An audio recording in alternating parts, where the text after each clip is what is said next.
not want to get arrested for assault. Right. So basically what Damon is saying is he would be good in the event of a zombie situation because he would just beat the crap out of every single one of them and kill them all. But, you know. I'd have to like it has to be the actual like first initial fright. Like after that, then once I know it's like real, like if it were real zombies, yeah, I'd be hightailing out of there like nobody's business. But like if someone like be like, fuck you, like get the fuck out of my face, and then like a schoolgirl. And you're real. Okay, I'm gonna go this way, or that, or whatever. Okay, so let's try this streaming thing again. All right. Okay. So far so good. Those. I literally like shut a whole bunch of things down and then started back up. So okay, it's a little better as I'm looking at it right now. Oh, it looks a lot better now. Yay! All right. I also just noticed that my backup wasn't running, so I'll have to look into that later. It's okay. It's not really like I have anything really new right now. So. All right. Well, I guess we can. No, Apple. I don't want to update. Thank you. Rude. By the way, we're not about to restart the stream. We have restarted the stream. We are back. Okay. Cubs are back. All right. Oh, wait a minute. This is the wrong screen. Pre-show. There we go. Right screen. What? There we go. Okay. Well, I was streaming the stuff with the overlay, and that's not supposed to show yet. Oh, well. Pre-show. There was something I was saving for pre-show. Oh, Strange Flesh. Have you? Yes. What about the game? Like, Damon, have you had a chance to play it at all? Yeah, there's. I got the domination scene. I got the corruption scene. And I got the. I don't know, kind of disappointing, but kind of like lovey-dovey, sort of ending. Nice. Okay, that last one I have not gotten. So look, all you need to do is just not save and complete the game. That's all you need. Oh, okay. Well, that's easy. I can do that later after we're done doing the podcast tonight. Anyways, so to catch Paul up, if you don't know, there is a very adult, gay bear/leather, retro style game called Strange Flesh that came out this time last year. That is for like desktop computers, and yeah. So. Okay, I had no idea. What I don't know. Is it 16-bit, 32-bit? I think it's probably along the lines of 32-bit. Yeah. So because it's like kind a fighter game, like Double Dragon. Yeah. So if you are intrigued by such a thing and would like to see 32-bit cartoon characters have sex with each other as part of like as a fight game, yeah, it's. Anyways, you can defeat somebody by first grabbing them, taking a puff on your cigar, and then like smoking kiss them. You can just kill them just by blowing smoke on them. Anyways, you can do a nice big bomb of like doing a big puff of smoke to the ground, and then it covers everybody. Oh, and then if you kill anybody with the smoke, they turn into a really kinky sort of thing, and then if your power bar is up enough and you click the what would normally be the grab button, you can do one of them is jacking them off with your foot. Another one is fucking their face. Another one is just fucking. Okay, we're gonna stop that. The last one is the last guy has a couple things. One of them is you make out with him, then you wrap your legs around him and he fucks you. There's also one where you blow a puff of smoke and then like a smoke version of yourself stands in front of him while you're behind him. You fuck him, and your smoke version of you fucks his throat. That's wonderful. Jeff, or you could just beat him up too. we'll just move on because right now Paul is really giving me like half of a Dolores Umbridge. Genie.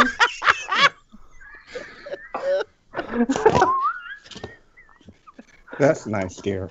All right. Yeah, I'm gonna go get my Hellraiser box and just like vanish.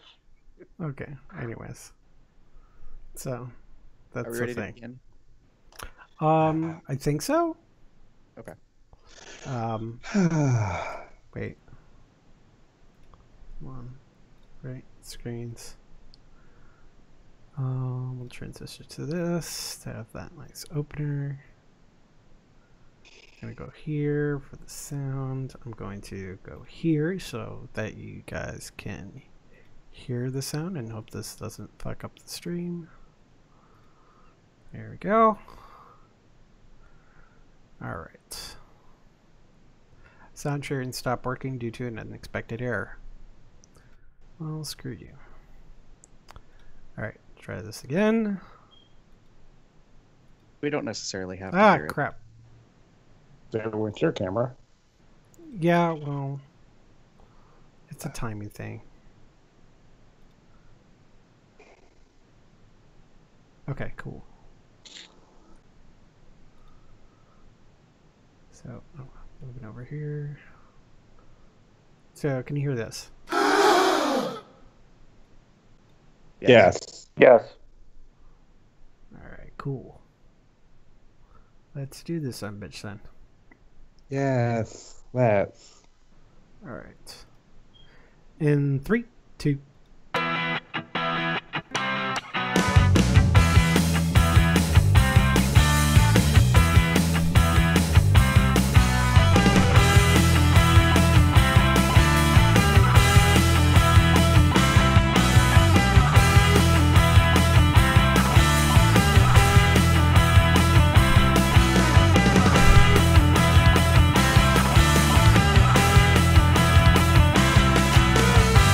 It's Sunday, October 14th, 2018. I'm Jeff. Who's your bear? That's right. I am your bear. I'm Damon. I don't brew the tea, I just serve it. And that makes me Gary. Don't hurt nobody with your bad self. And welcome to Comes Out Loud, the Bear Podcast of Indeterminate Length, episode number 483. And we have with us Paul Lanner from Hunters Against Hate. Hi, guys. Yay! Hey, Paul. Hello, everyone. Hello. And Welcome to our show. Thank you so much for having me. As I've moved everybody around, everybody's getting used to their new positions. But everybody knows that Gary is still on the bottom. Where I belong. Thank you very much. You're welcome. So, Paul, tell us a little bit about what you do. And hey, you're a patron too. Yes, I am. Well, you want to know more about Hunters Against Hate or what I do professionally? Well, why don't we, if you can, talk a little bit about what you do professionally, and then we'll jump into HAH. Okay.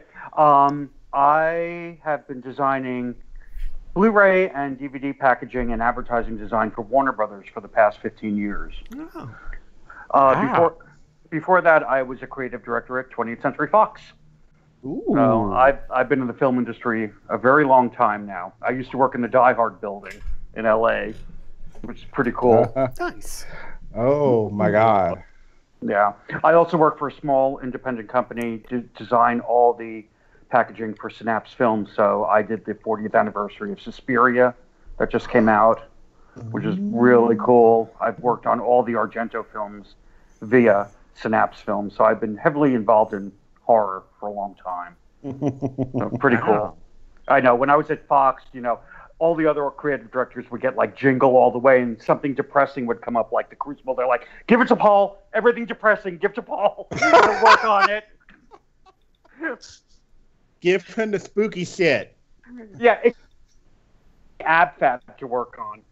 So it was like 180. Next thing I know, I was working like Are You Being Served, Ab Fab, Vicar of Dibley, all this BBC comedy stuff. My partner would love you. How did you get into doing the artwork cover stuff, Paul? Like, I mean, was that a natural kind of progression thing in your career, or? Well, when I got out of school, I moved to LA, got a job with Disney working on your Disneyland. And that was a project that ended, and then I went over to Universal Theatrical and worked on theatrical campaigns. First movie I ever worked on was Field of Dreams. I'm dating myself. Oh. Yeah, but the one I'm most proud of having been involved with was Death Becomes Her. Oh, I love that movie. Ooh, listen to all the gay points just like stack up all of a sudden. I mean, Golden Hod, Meryl Actually, I have a Streep. great story about after I transitioned over to Fox and then went off on my own. I worked with Paramount for a while, and one of my friends told me that Mommy Dearest was on the schedule for DVD release. And I was like, well, I've got to work on this. How am I going to do it? So I sent a box filled with wire hangers with my business cards on it to the VP of Paramount. And I got the job. That is creative. Got the job. I gotta give you belly claps. I'm gonna stand up here. I mean, luckily you didn't decide to put like just a bunch of loose, Comet cleanser in really, it. That really would have probably freaked him out. They would have been you like, think? there's a powder. Who's sending me anthrax? Yeah. No. I just that just made me so fucking happy. You have no. I love that. Like, notice me, fucker. Like, how do you get to notice? How do you get? I mean, I knew the gentleman, but not well enough to say. My friend told me it's on the schedule. How am I gonna? I want to work on this. So I just thought about it. I'm like, I'm gonna do this and see. And sure enough, he called me and said, "It's yours." So you get this movie. Yeah, it's yours. Exactly. Nice. That's a thinker. Thank you very much.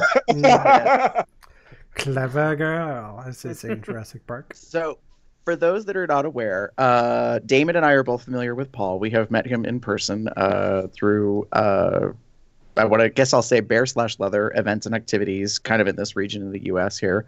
And Paul came on my radar actually because of what we're going to talk about, the Hunters Against Hate that you created. But so you have this love of like scare, I guess I want to say. Like I don't want to pigeonhole you and say definitively gore or horror or like, I mean, maybe that all applies. I don't know you that well, so. I like all things horror. Let's put it that way. Okay. Yes. Mm-hmm. As I showed you, I have like the Hellraiser box. I have the Phantasm Ball. I have I don't know how familiar you are with TV movies of the 70s, but there was a movie called Trilogy of Terror with Karen Black, where a doll chased her. Yeah, the little little voodoo, not voodoo, but the little tribal. Well, I have it. Yeah, in my place. I've seen pictures that you post because we're friends on Facebook, and it kind of creeps me out, honestly, but that's okay. Thank you. And obviously, I showed you my good old Pennywise. Yeah. we can. Nah. Yeah. Okay. See, I punch clowns in the face. It's not that I'm scared of them. I just don't like them. Well, I don't see a clown and be like go screaming and running away. I'm like, walk away. Oh. Or punch him in the face, one of the two. They don't really bother me, but I have many friends who are not fans of them, and then the movie and the novelization, all of that stuff of It does not help at all. So and then it gave clowns a bad name. Well, then on Facebook today, someone posted a video of I don't know if it's purchasable, but there was a large Pennywise from the latest movie of It, where it's like transformed and it had a disfigured animatronic child I saw that in person Yeah. at Trans World Haunt Show. That thing went for $10,000. Wow. Yeah, it was pretty expensive. Yeah. And it was huge, but yeah. Yeah. Like, so someone had posted video because I don't know if you would know, Paul. There's a gentleman in the northeast region of Ohio. His name's Randy, who has this very infamous haunt that he does at his house. And he's actually been on television, and everyone looks forward to it. He's really into that kind of stuff. And so everyone posts things to his Facebook wall all the time when they see these different animatronics and stuff like that. And they're like, check out this thing, that whether he already has it or he should get it or whatever. So, yeah.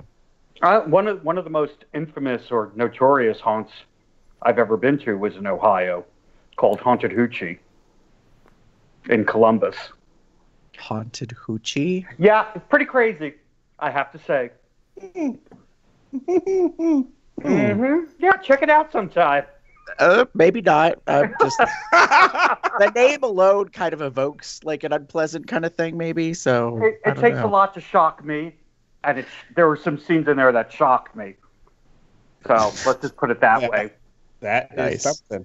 That says something. So, Yes, it does. So you creating Haunters Against Hate seems to very much be a natural evolution for you. Because of what you enjoy and what you love, how HIH got started, I think is important for people to understand. That this wasn't necessarily kind of on a whim that you thought to yourself, hey, this is a thing that we should have. I think you created it as a response to something that had taken place. Right? That is correct. Actually, the owner, Travis of the 7th Street Haunt, had messaged a bunch of us when a review team based out of Ohio, after the Pulse Orlando killings, had made a post on social media saying they should have killed more fags in Orlando. oh, wow. Yeah, and Travis, who is a gay man, messaged a bunch of us and said, I am not going to allow them to review my haunt anymore. And I said, you know what, let's form Haunters Against Hate. And the first 22 haunts, we did an open letter on Facebook to the review team saying, you are no longer welcome to review at these haunts, and we must be removed from your website immediately. And Wow. yes, it was pretty big because they were a very big review team, and I had not been involved in the haunt industry that much, so I didn't know them that well. But from what I understood, they had a lot of power, and the fact that their reviews carried weight, which I don't understand why, but they did. So, Yeah. and so we formed Haunters Against Hate. Just basically, that's all they wanted to do, is just form Haunters Against Hate, say you're not welcome here. And I said, no. I said, I want to take this further. I want to create a website. I want to create shirts. I want this horrible, horrible thing that they said and turn it around to something very good and start giving back to the community for it. And I created the T-shirts. I started going to haunt conventions, Trans World in St. Louis being the biggest one. And I was like, well, let's see how it goes. The first year I'll get a booth. And I ended up selling $2,000 worth of T-shirts there. Oh, Jesus. Wow. Nice. Yes. And people were so supportive. And before I knew it, I was getting emails from all these haunts across the United States saying, we want to be part of Haunters Against Hate. And now I think I have 80 some odd haunts that are part of Haunters Against Hate on the website. Nice. Wow. I mean, just yesterday I had another haunt message me saying, we have to be a part of this, and they're based in Salt Lake City. So, which So is just awesome. So a small little thing, well, not small thing, but a reaction to some negativity in our community kind of spearheaded this response. And not only was it a positive response from all these other, haunt communities, it was almost like overflowing. Yes. With just that's what I love that kind of idea, that it was because I'll be honest with you, when I think about like haunting and haunters and stuff like that, I don't really think about gay people. I don't really correlate the two. I'm sure we're everywhere, but that's just, personally, that's just something that doesn't really come to mind. And One word. no, that Babadook. huh? Oh my God. Well, Anyway, thanks to Netflix, yes, Babadook is now a gay pride icon, but that was, Yeah. an unexpected kind of windfall. I just think I was thinking more along the lines of it just you would never. I don't think of someone being this supportive and them being this kind of becoming this bigger thing. And not only that, but there are people that were that were a part of these events that wanted to support and wanted to like raise money or whatever. Right. So. Well, think there actually are a lot of LGBT actors and makeup artists involved in the haunt industry. It's bigger than you would imagine. Yeah. And even like meeting the haunt owners who not necessarily are LGBT, but there was like, we have a lot of actors in our haunt that are LGBT. We want to be behind this 100%. There should be no hate. And ironically, and this is still what bothers me, is the fact that review team has never apologized for what they said. They turned it around to make it like we were bullying them. Of course. It's like that's what they did. Right. It's like we never put words in your mouth, and we have the screenshots of what you wrote. You know what I mean? And even when we posted the open letter, we blurred out their names to take the high road. We could have left their names for everyone to see, but we chose not to. And the thing I wanted to pull away from and start giving back, and this, I said, I don't want it to be about them. I don't want them getting the publicity on this. Why should they? Because even bad publicity is still publicity. Exactly. So, and every little, it's it bothers me. It makes me feel sad that these people have taken something that they did that they know was wrong. I'm sure they know it was wrong and insensitive, if nothing else, insensitive. And instead it's like, oh well, they were bullying us. They're the ones they're the bad guys over there, not us over here. Fuck right. And they lashed out at some of the haunt owners. They don't know me because I don't own a haunt. I do advertising and design for haunts. I was scaring at haunts. But somehow one of them got wind of who I was, and they sent me a really vile message on Facebook saying, you can go fuck yourself, and stuff like that. And I'm like, okay, I guess I'm now pulled into this. So it's like, I would have said, you know what? I'm not that flexible. Really? It's once again, it's like, Jeannie, hello? Oh, wow. So the thing I'm kind of curious about, because it's interesting, I didn't understand or know about Hunters Against Hate really until I met you and then checked out the website and got some more familiarity with it. But what's interesting to me is since the inception of this nonprofit that you've started, I suddenly now can see all the people that I know that are LGBTQ that are into horror or that kind of stuff. And I never really quite thought about it. I know a handful of them that are really into Halloween and decorating and going to stuff and, and are really fans of the genre and film and all that kind of stuff. And come on. Gay men love dressing up. Well, and look at it this way. LGBT community, we've always been considered kind of outcasts. Think about the haunters and the spooky people. They're considered outsiders as well.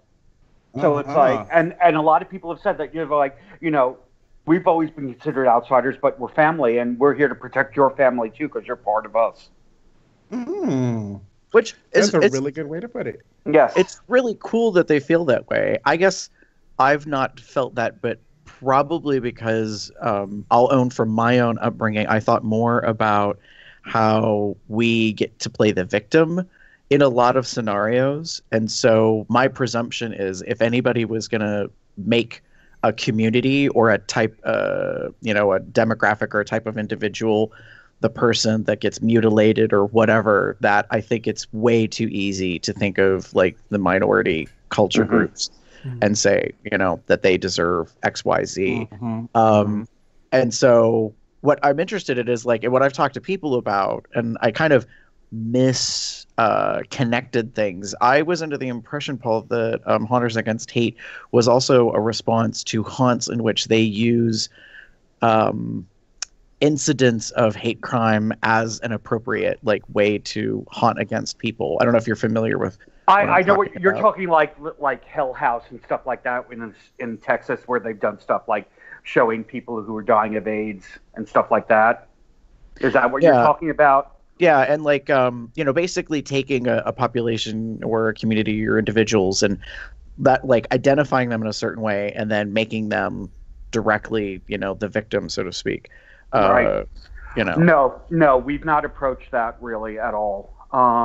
I've received emails from LGBT actors saying some incidents have gone at haunts, and I've tried to address that. And it actually something like just happened within the past 4 weeks. Where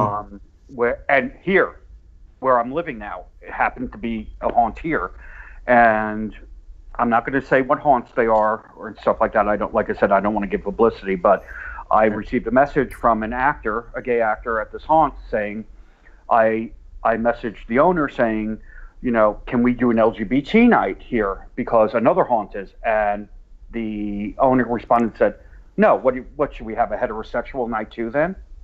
Oh. And as opposed to going back and saying, well, I'm going to post about this and I'll show you. It's like, no, let's give the publicity to the other haunt who's having the LGBT night and who's so supportive, and get everyone in the community to go there and show them the support. Yeah. So I took out a full page ad in the magazine here, printed up posters to put in the bars. So it's like, that's how you do it. Yeah. And it's funny, it's a classic, we go where we know we're wanted.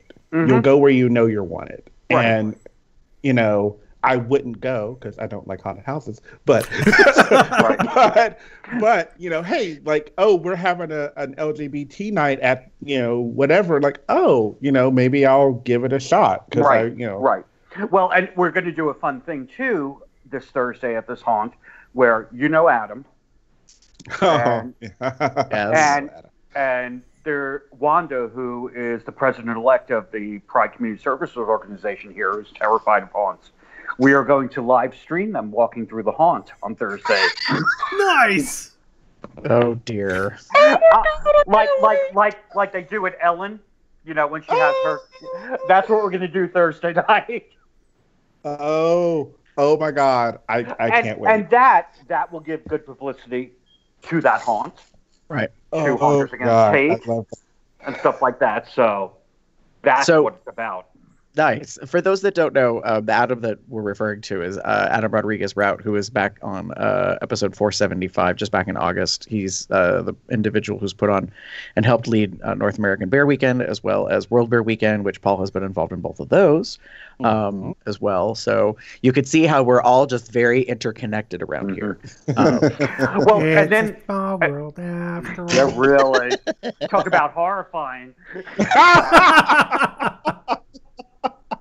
I always said when I died, I wanted my ashes to be scattered to Disneyland, but then my fear was they'd blow into It's a Small World, and I'd have to listen to that for eternity. Probably a good idea. Yeah. But was it this year? I'm losing track because of the moves and everything, but for the first time, I decided to try and have my Haunters Against Hate booth at a regular horror convention as opposed to a haunted house convention. Mm-hmm. So I set it up at Days of the Dead in Indianapolis. Mm-hmm. And the response was amazing from non-haunters, but actually horror fans. Mm-hmm. And it was amazing. And, I mean, talk about support. Cassandra Peterson was thrilled. And you know who she is. She is now an honorary Haunter Against Hate. She got a T-shirt and everything, which is awesome. And one of the stars of Walking Dead was very supportive, and it's just these actors now are hopping on board, which is wonderful. Cool. So to clue people in, because I don't want them to be left in the cold if they don't know, Paul, could you tell them who Cassandra Peterson is? Also known as Elvira. That was my guess, but I wasn't sure. Yeah. I had to take. It took me a second. It's okay. Mm-hmm. The moment you said it, I was like, I was gonna blurt it out, and I was like, no, I don't want to spoil it, but Yeah. Some of us don't know who actors are very well, especially. Well, Elvira is not necessarily considered a gay icon to all gay individuals, to gay men. However, I know a good number of them that love her dearly. She's actually been on a podcast with RuPaul. And so there's something about a woman who has a strong personality, and Elvira, in essence, is drag for Cassandra. And so, she wears this ridiculous, outfit, hair, not so much drag makeup per se, but, it is a heightened kind of concept of what a woman is, only a spooky woman, so to speak, and was very popular, I think it was in the 80s, maybe into the... She's I always felt of Elvira, I can't speak for some reason. I always thought of her as kind of the kind of like a break from horror, because I always found her more funny, silly, but she's got this love for horror, so right. So it's a fresh of air for us who just kind of like need a quick break from all the horror. Well, right, and I think her persona, her personality this is a good parallel, but it's kind of like, it makes me think of Wolfman Jack. Like, there were these character icons that I think were a conduit or a way into like kind of horror, spooky stuff. But definitively, I think Elvira was very much like on kind of the kooky, campy, like aspect of things, as opposed to, well, like the Addams Family. Yeah. Yeah. Stuff like that. The first celebrity actually that came on board, and I've lost touch with her, unfortunately, I need to reach out to her, was Laurie Cardille, who was the star of George Romero's Day of the Dead. And I have never met someone so supportive. She took pictures of herself wearing the Haunters Inc. t-shirt, posted on all social media. I mean, such a sweetheart and such a wonderful, wonderful woman. It was just, it really touched me. It really did. Awesome. And since Orlando and since I've started this, I've raised now over $10,000. Nice. And this is in t-shirt sales, and at some of the Transworld, the haunt shows, I've had artists donate some pieces of art that I raffle off. One of them being one of the runners-up of the TV show Face Off from Sci-Fi. Ooh. Do you remember? Do you remember Melissa? She was the blondish, and she would have change her hair color once in a while, glasses, tattoos. Melissa Ebby. If you look her up, but I haven't seen it in a while. But she has donated pieces of art, masks she's created to me for the past 2 years, and the most wonderful human being you'd ever want to meet. And she's like, I will do it every year while you're doing this. So nice. A real sweetheart. So it's been wonderful. And I've been able to donate from the East Coast LGBT organizations, say in Virginia, LBG Life Center, all the way out to Oregon and High Desert Equality in Southern California. So it's been wonderful. How did you make the decision or the determination, I guess, like first raise money and then who to give it to, I guess? Haunt owners have made suggestions to me, like there's All Saints Lunatic Asylum, it's called, in Apple Valley, High Desert, Southern California, and they've been wonderful, and they've had Haunters Against Hate Night there, even if I've not been able to be there, and they said there's a High Desert Equality here. So I said, I will reach out to them and I will donate to them for you. And that's how I do it. LGBT Life Center in Virginia, when I was competing at NAB, I got to know some of the Virginia Bears, and they told me all about that. So I reached out to them and gave to them. Yeah. So that's how I Haunts will recommend places. I gave to Youth Outlook in Illinois because I work with a haunt in Illinois. So like that's how I find out. It's just like they give you suggestions of people who are right, and you give what you can. It's interesting because there have been a couple of places that I've reached out to, and I don't know if it's because Haunt is in the name, but they've never responded to me. Oh, Unfortunate. They're lost. You know what I mean? So too bad. that's right. Too sad. It's like move on. You know. So to date, you've raised, you said, over $10,000 I have. for the charity group, which is awesome. I have. And you've also sponsored Haunt Nights, which is a specific night out of their whole regular haunting schedule. Correct. To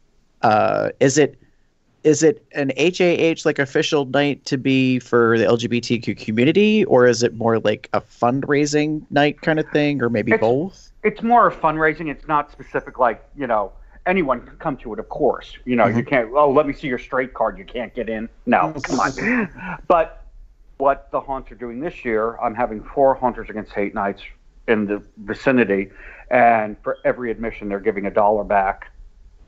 Oh, nice. To Very Haunters cool. Against Hate, and then I will disperse it accordingly. So, like, Gay Straight Alliance for Youth in Lexington is going to get a chunk of that. And Louisville Youth Group is going to get a chunk of that. So that's how I'm deciding. And Nice. it's great. So, yep. And you have 2 more coming up, I think, this coming Thursday? This Thursday is the Wicked World Scaregrounds in Lexington. Okay. This is their first one that they are doing, and they're very excited about it. Very excited. They gave me a tour of the haunt and everything. It's been wonderful. And then on Sunday is going to be the Haunted Hotel in Louisville, which has been rated one of the top 10 haunts in the United States. David, you should go to that. It's intense. They can touch you. Yeah. So no. That's probably where I draw my line. I was just on Bear World magazine put me on the cover of their October issue. Congratulations. And Nice. if you look at the picture, it was taken at the Haunted Hotel, and I'm being strangled by this guy with all smoke coming out of his mask. It's pretty crazy, let me tell you. Yeah, I've heard about the Haunted Hotel in Louisville. I'm from Louisville. I was born and raised there, so I know all about it. And it's one of the reasons why I don't like haunted houses, because that they say, like, in the commercials they like show like them like reaching out and shit. And I'm like, no, I can't do that. In the article I did, they asked me to list 10 very friendly LGBT organizations or haunted houses that I know. And Haunted Hotel is on there, and another one in Louisville is on there, the Devil's Attic, which is a really good haunt as well, which is they can't touch you. Unless you're me, and you go through like I did last weekend. And one of my friends who works there at the end sees me coming and gets a huge paddle, and says, "You just wait here," and starts whacking me on my ass in front of all these people. I'm like, wait, this is a no-touch haunt. Look, I'm not touching you. like- It's the paddle that's touching you. Yeah, That kind of sounds like somebody's favorite weekend night at a bar. I'm just saying. Yeah. It's like, and Devil's Attic often offers twice a year. I think it's coming up this Sunday and then the following Sunday, Chaos Night, where they can touch you. And I've heard like lick your face and all kinds of stuff goes on there. No. No. Yeah. No, I got it. He got Leatherface to put a chainsaw between my legs. Oh. When I was there, I'm like, yeah, no, I'm done. Good, thanks. I would like to keep that. Thank you. Yeah. So, yeah, see, that's the thing is, when I grew up, when I was a kid, my dad was involved in DMLA, and they would participate and help put on a haunt. Probably when I was like single digits. And so I was really young. I don't really remember much about it. I know that Dad enjoyed going and doing it. And so, but we weren't a family that really watched horror movies or any of that kind of stuff. So it was very much kind of a one-off in a way. But when I grew up and then we got into like high school, like usually locally in communities, especially in rural areas that have like fairs and festivals and stuff, invariably somebody puts on a haunt. Mhm. It's at a farm, it's an orchard, or a haunted corn maze, something of that sort.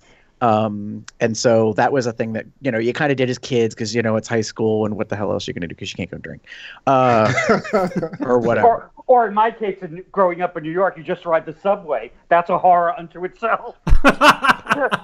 Yikes. So when I grew up, like, and we got into college, what was interesting, and they don't allow it anymore, which is really unfortunate. I was a part of the on-campus residents association. I was a student body, and so we did all sorts of activities. And one of the things we did as a fundraiser is we actually did a haunt inside one of the buildings. We converted the basement, and so every building on campus got a room, their student group, and then they had to come up with their own theme and do all their own stuff. And there was kind of some rules and stuff. And the touching was one of the rules that had got created because this is back in the 90s.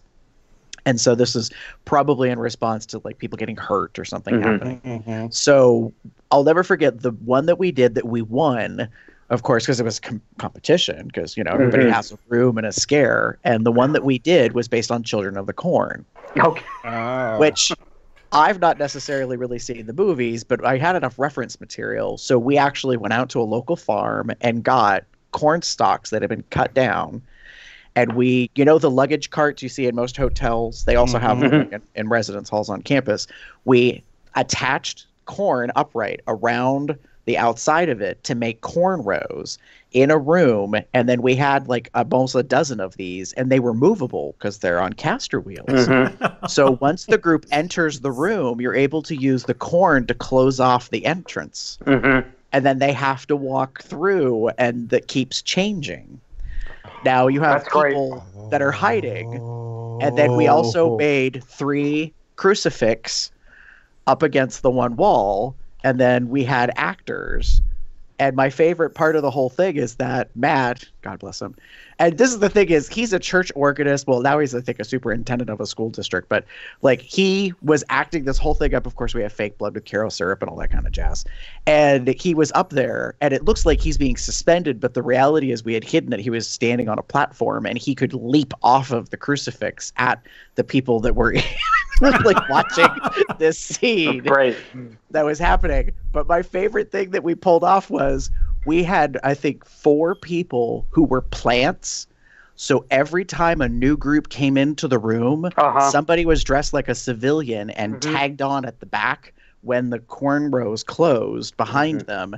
And of course, by this point, because we're like, I think, 4th, 5th, or 6th room, they don't know who the heck's really in their group because they just keep getting scared and running from room to room. And so when Matt would leap off of the crucifix, he would grab the plant because there's a no touching rule. So he wasn't touching a patron. He was touching a like actor participant, which is allowed. Oh yeah. It was so much fun. I never heard so many people scream bloody murder in my life. Working it, I can understand, can be very fun. However, attending is not necessarily my gig. Because while I know it's not real, I'm still just not a fan of the jump scare and like the goofy stuff. Like I don't know if Damon, if King's Island does I forget what they call it. They don't call it Fright Nights. It's Halloween Haunt. Right. So every amusement park now tends to do something of that sort. And Kennywood in Pittsburgh for years has done Fright Nights. And so theirs are kind of cool. Like I don't know if they still do it because I haven't been in years. They take a pavilion and they would, for a while, they were doing a 3D experience. I don't know if you've heard of this, Paul, where you like put on 3D glasses and everything in the whole place is painted like weird psychedelic colors and stuff. Yeah. The year they did clowns. No. Nope. Not a fan. Let me tell you the concept I came up with 3 years ago for Nightmare on Edgewood and Indy that they built. We did real phobias. So we had real snakes, real spiders. The snake area, snakes don't bother me at all. I have no fear of snakes, but you would go through the curtain, and we had real snakeskin hanging with all the snakes. They were in cages, but we had real snakes, and it was very dark. And I was underneath the cases, so you couldn't see me. And as people walked by, I would grab their legs. I had 2 people pee themselves. I I had one person throw up. One woman came through and froze like a board. We had to escort her out. She couldn't move. Oh my God. No. But my favorite was we had a bug hallway. Now we originally did get 350 real Madagascar hissing cockroaches, and we were going to put them on the floor so that when you walked in they would scatter. And at the last minute, they were like, well, we don't want to risk them getting out. So we made it very dark, and I put fake roaches all over. But every night that the haunt was open, before it would open, I would go in and sprinkle uncooked rigatoni on the floor. So you would get that crunching feeling on your feet as you're walking through the bug tunnel. Oh, shit. The secrets of being a haunter. That is awesome. After the snakes, you would go down the stairs and you'd have to crawl through basically a sewer. We actually had a real sewer pipe, and we had fake rats in there with fur, and we had that sound like a. I mean, this one woman stopped and she's like, "I am not going through into that thing." It was hysterical. Oh my God. But it was real phobias, and yeah, that really played on. I mean, the snake. We had 20 tarantulas, and with fishing line hanging from the ceiling that you couldn't see. So of course the webbing felt like webs hitting in your face. People were freaking out. Yeah, we were gonna do a maggot sifter where you would walk under this thing that you couldn't see, and it would turn and drop rice into your hair. Yeah.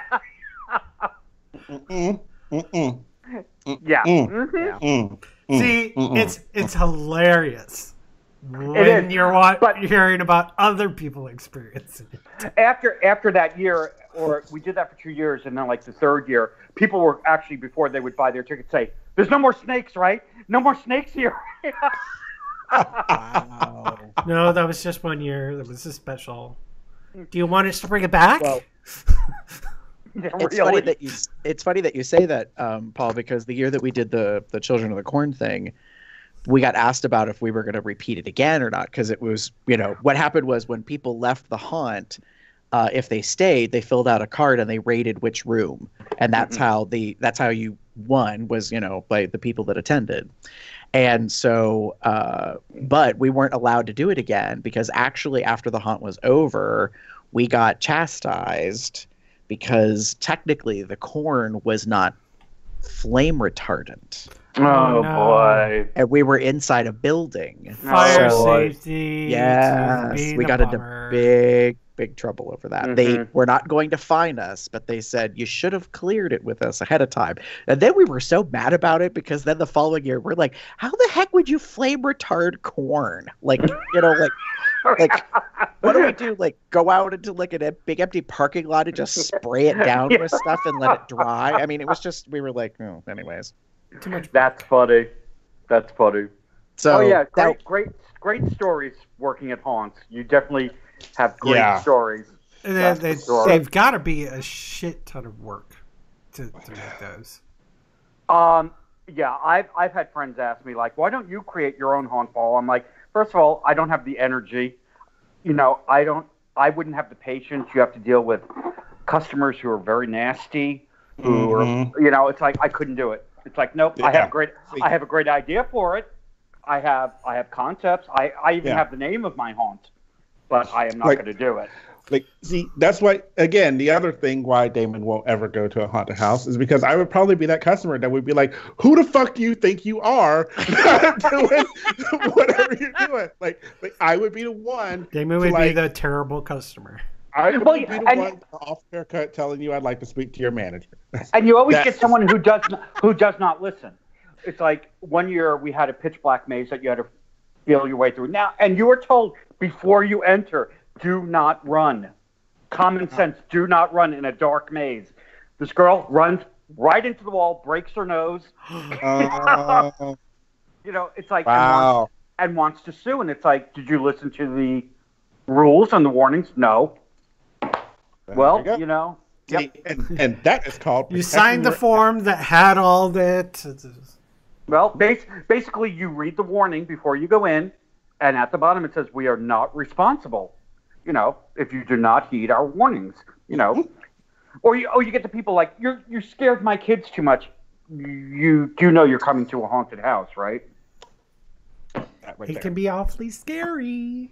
Yeah. Yeah, and that's one of the things that does surprise me is that some people are like, "Well, I didn't think it would be that scary," and you're like, "Okay." I've seen people bring 6-year-olds, and it's like, what are you doing? Yeah, that's really Up young. with these people. Yes. Aw. Yeah. It's like, and then they try to blame us. It's like, how about accepting the responsibility for yourself and your parenting? There's a thing about, you know, like there's a visualization that takes place, and, you know, yes, there is a way to say that, you know, young minds are impressionable, but, you know, I mean, it's kind of like watching movies or TV shows or whatever. Like, there's a rating system, obviously, for that kind of stuff, and you should keep that in mind. But even so, I mean, I see that stuff posted on social media. Someone's like, I went and saw, you know, like Deadpool, and someone brought their 3 kids, and blah, blah, blah, you know. Mind you, this is the R-rated, not the PG-13. Right. So, yeah, I mean, it's kind of one of these things that some people don't necessarily think about. But back to the Hunters Against Hate, Paul, I have a question for you, but I don't know if there is an answer to it. If folks would like their local haunts to learn more about what you do and to become connected, how would they go about doing that? What do you think the best approach is? Go to the website, huntersagainst.com, and go to the contact, and there's a whole contact form, and they can shoot me an email, and they can find out information there, and that's how they do it. That's how, like, the Salt Lake City, it's called Fear Factory. They messaged me like, you know, we just found out about you. We'd love to be involved. How can we get involved? And I take it from there, and I put them on our website, and they just purchased a bunch of like bumper stickers and pins for their employees, so stuff like that. So it's awesome. Nice. The nice thing is, have you ever heard of Carowinds? In South Carolina, they're pretty big. They're owned by Cedar Fair. They reached out to me. Oh, which is wonderful for their Scarowinds. Nice. Yeah. So it's funny because Carowinds is Cedar Fair Park, so I know about it because of Jim, because he was actually there 2 years ago they were doing decor stuff for Winterfest, but they were doing training in that city, but.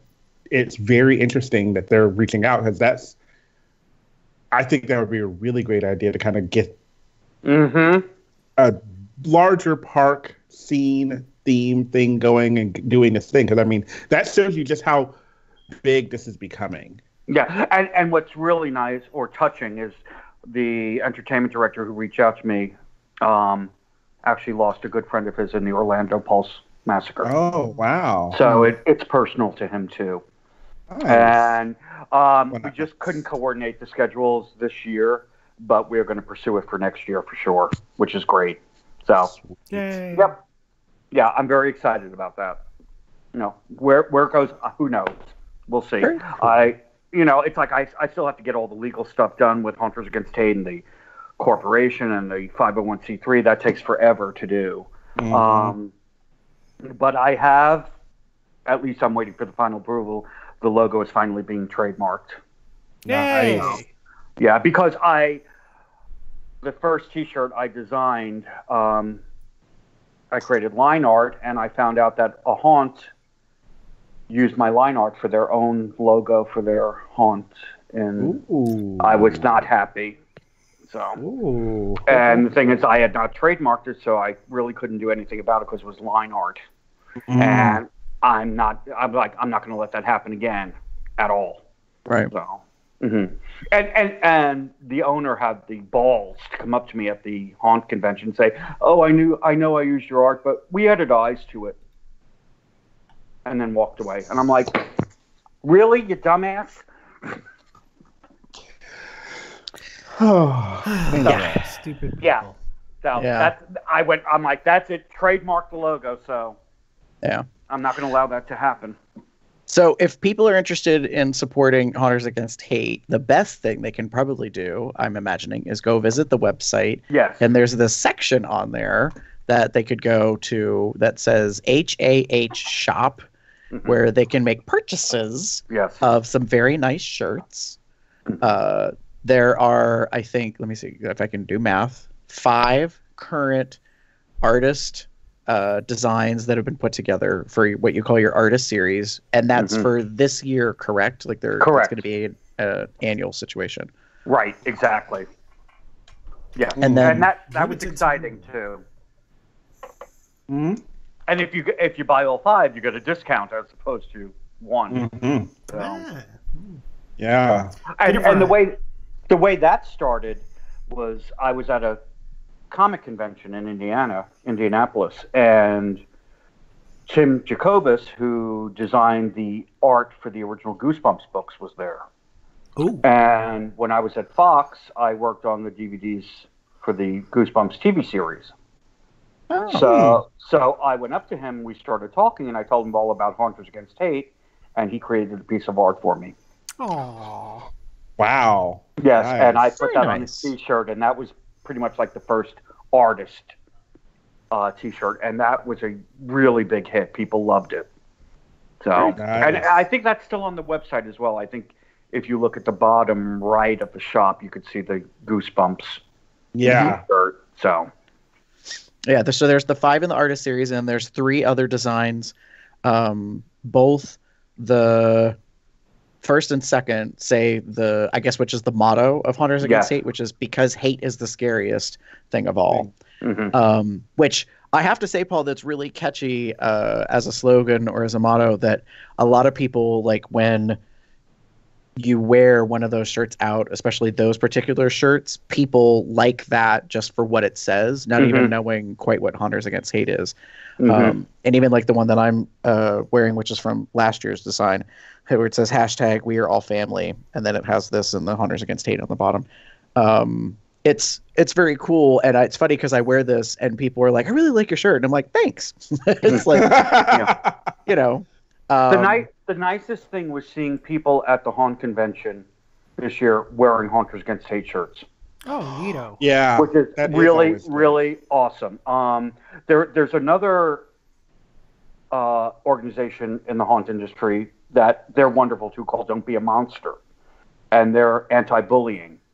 They don't focus on LGBT, but in bullying. general. But they're wonderful, and you know, the lady who runs that has come over to me. We're pals, and they're just really wonderful people too. So There's crossover there. yes, absolutely. So Very cool. yeah, pretty cool. Neato. It's something you wouldn't expect in the haunt industry. Yeah. So Well, It's like I would totally expect it because I know how much people who love to scare people and all that sort of thing just are all in real life. They're all very friendly. It's just they have fun scaring you because it's fun. it is fun. If you get them out of costume and, you know, the gore and the makeup and all the rest of the crazy wacky stuff, you know, they're very nice people. You know, most of them are family members, have kids, you know, all that kind of jazz. And That's so right. I think that's one of the things that, you know, it's art and it's a suspension of belief, you know, in the moment of what's happening. I mean, like some of what we were talking about in our stories is just putting people in a time and a place that is not real, yet they don't remember that, so to speak, in the moment. You know, and that's what makes it fun.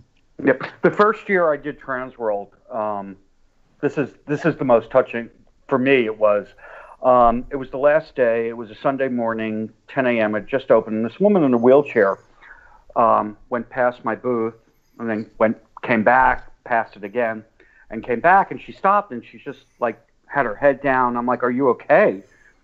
And she's like, "I need to buy 2 shirts." And I'm like, "Okay." I said, "Are you okay?" She's like, "Well," she goes, "my friend who's 18, you know, he was a big supporter of Haunters Against Hate. He loved your organization." I'm like, "Okay."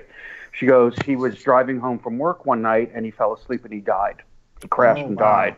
Oh no. She goes, "And he was so enamored by your organization and he wanted me to bring him a shirt." I'm going to start crying.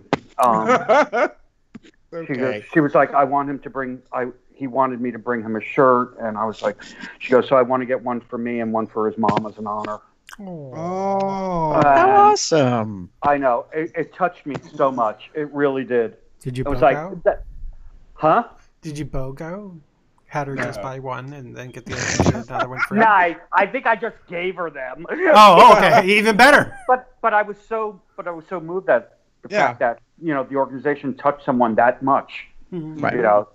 And it was just a very sad to hear that someone so young, unfortunately passed away. So, little things like that keep you going.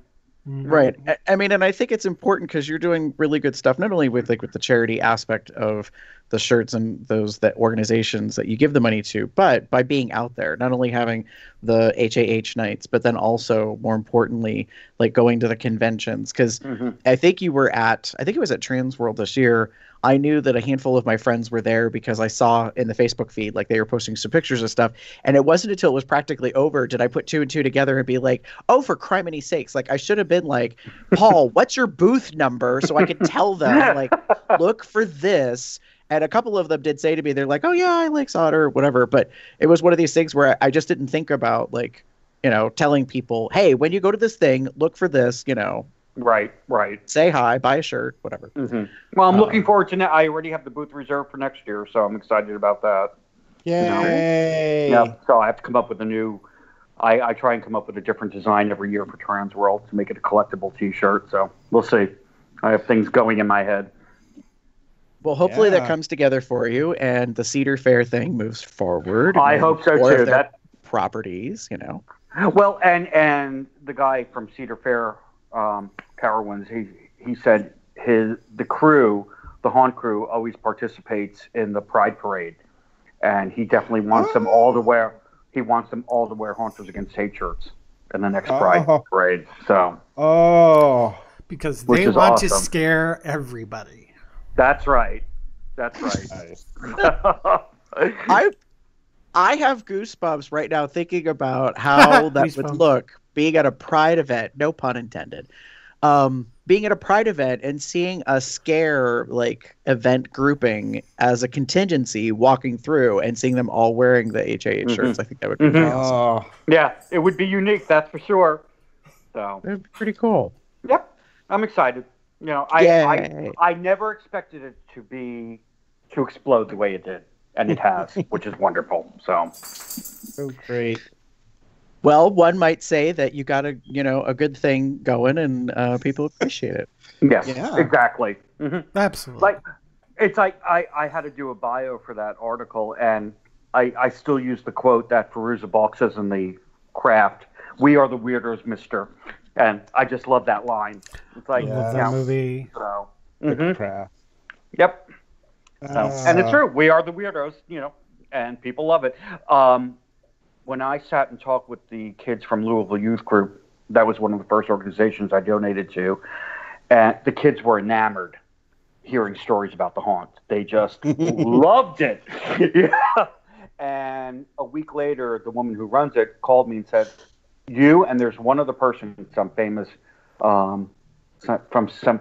chef in Louisville. She said, you two are the only people that the kids have always asked to come back because they had so much fun. Which is, because they, kids, they were fascinated by scary stories and, oh, what else happened? Who else did you scare? It was great. I want to know all about it. That's right. So awesome. Well, thank you, Paul, for coming on tonight. We appreciate you taking the time to help set up the schedule and in the midst of haunt season with all the stuff that's going on. My pleasure, right truly. Now. Yeah, to talk about Haunters Against Hate. So it's been a long time coming. We kind of wanted to do this a year ago, but the timing was probably right in the midst of the craziness. So we were trying to get it when it matched up. And so we got it now, and it's we're halfway through October. Tomorrow is the 15th. So, and just think, maybe next year we can get Damon to come down to Haunted Hotel and do a live feed with you walking through there. That would be fantastic. A COL bonus. Yes. No, I think got a shade fan. No. I see David and I doing it, but we're gonna stand outside and we're gonna drink like hot mulled cider and just talk to everybody as they're going in and as they're coming out. You know, kind of like a news crew and be like, you know, I heard it's really scary, and then when they come out and be like, so, like, you know, did you wet yourself? Like, you know. How was it? We could do a correspondent kind of thing. I don't know about the experiencing part, but anyways. The most horrifying thing for me was when I was at Haunted Hotels, the one guy going up to me, one monitor, and goes, "Daddy," and I was like, "You call me Daddy?" Wow. Yeah, really. Am I that old?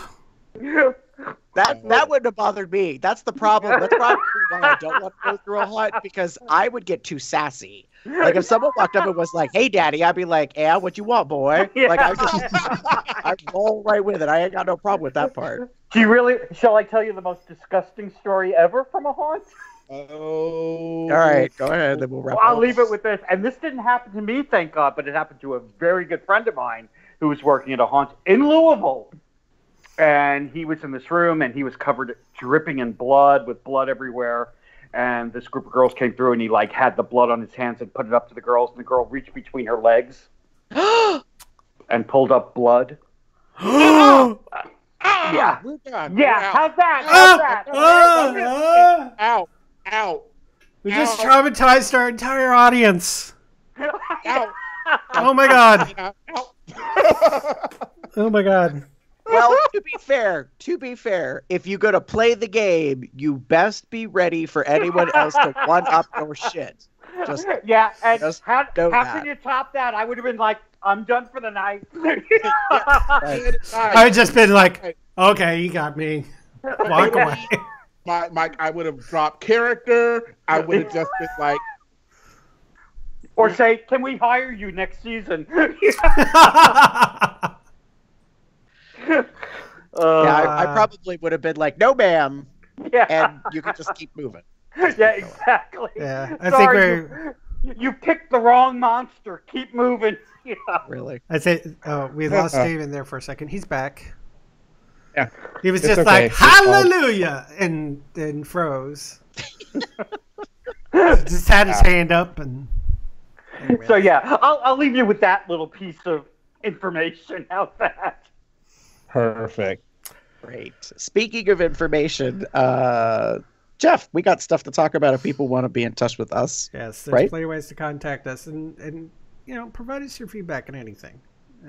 Really, we want to hear everything. Have you enjoyed these conversations that we have with Paul, such as Paul here? Maybe we'll have him back for more horror stories next year. You never know. Do you like it? Do you not like it? I don't know. Anyways, there's plenty of ways to contact us, so let us know. You can go over to cubsoutloud.com, comment on the blog. Shoot us an email at cubsoutloud@gmail.com. Leave us a voicemail, scary or otherwise, at 361-COL-TALK. That's 361-265-8255. So it's like somebody said... That sounds more sexy than scary, just for the record.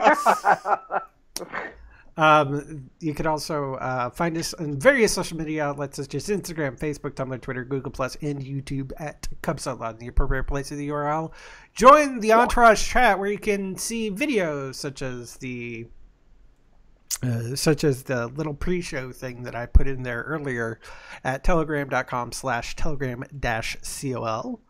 tinyurl.com. Did I say telegram.tol? Anyways. You did. tinyurl.com/telegram-col. That's the correct link.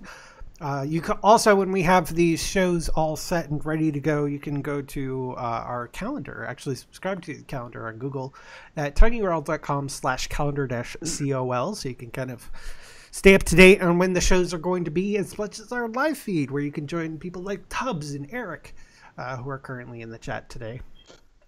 Also, don't forget our various merchandise, such as the Proud Out Loud shirt that I'm wearing. You can get at Zazzle.com/CubsOutLoud. Also, you can become a patron like Paul here at Patreon.com/CubsOutLoud. You can rate us on iTunes, subscribe to us to Google Play Podcasts, and if you really want to, you can give us a thumbs up on Stitcher Radio. You can find me anywhere on the internet. It says BoxHack, BoxBoat, eBoxCub, Box something or other. I am TheaterCup79 on Growler and other bear sites, as well as Facebook.com, or you can find me as pup_Umbra on Twitter. If you would like to get in touch with me, pretty much online anywhere, social media apps, all that jazz, it's GareBear73, GARBEAR73. Paul, if they would like to get in touch with you, I'm going to take a wild guess and say that the best way to do it is to go to HauntersAgainstHate.com. Correct. You got it. They can shop for shirts. The Facebook page, Haunters Against Hate. Oh, yeah, that's right. You could like and follow Hunters Against Hate on Facebook, too, and see what's going on and see pictures and stuff. Yep. And with that, say good night, everybody. Good night, everybody. Have a good one, y'all.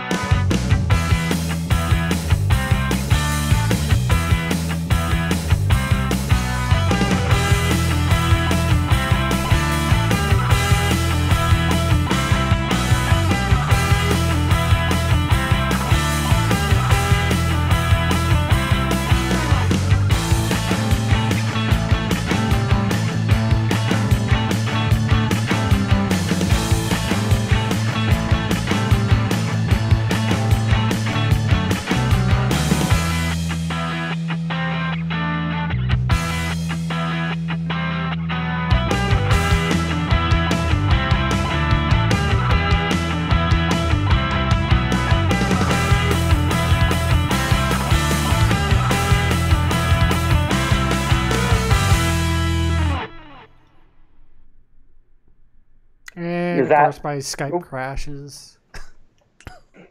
Right at the end of the call? Yeah, I don't know. Anyways. Well, at least it's waited till then. Yeah. But hey. Thank you, gentlemen, for having me on. Thank you for joining us. It was a lot of fun. Anybody can use one of those urinals that I just put up. That's what they're there for. No, it was awesome. Thanks for coming on, Paul. And yeah, it was a lot of fun. You've got some great stories about experiences and stuff. So it was good to hear what you've learned about and who you've met, the connections. The networking aspect to me is awesome. One day I'll have to tell you how I'm good friends with Pee Wee Herman. Does it involve an adult bookstore? It does not, but I designed it. I designed the Playhouse for DVD, and he came over to my place in LA and everything. Oh, nice. Yeah, we became pals. So really nice. I've actually heard that he's a really good guy. He's a sweetheart. He really is. So, and he never forgets my birthday. I get a card every year from him. Oh. Yep. Class act. Class act. You know, one of my favorite quote unquote haunters, although he's not really a haunter, but he does enjoy doing scary stuff. Mm-hmm. Michael Jackson. Yeah. Thriller, Ghost. Yeah. Ghost was had a whole storyline about him having fun scaring people and be like, "Hey, are you scared?" Have you ever seen the full video of that? I'll tell you something. Once you scare someone, it's almost like crack. You have to keep scaring. It's really addictive. It's a crack up when you scare the shit out of someone. It's always fun when they end up laughing with you and again, like, "Oh my god, I was so scared." This last year, when I was Pennywise, I was standing there, dead still, waving Georgie's arm to make it look like I was an animatronic figure. So people thought I was fake. And this one woman came up to me and pulled out her phone, which you're not supposed to do anyway, to take a picture. She was with her husband, and she came within like 5 inches of my face, and I lunged. The phone went flying. She went down. I actually turned around. I had to turn around. I was laughing so hard. Nice. Oh, yeah. Great stuff. All right. I was going to say, sorry about whatever that was, because I have in my periphery, because I've moved my TV, so I noticed it had frozen as well. So I'm assuming it was every once in a while we get these little hiccups in our Wi-Fi, and it'll drop for a minute or two. But it's usually when I'm on the call. Of course. Anyways, yeah. I'm going to stop streaming.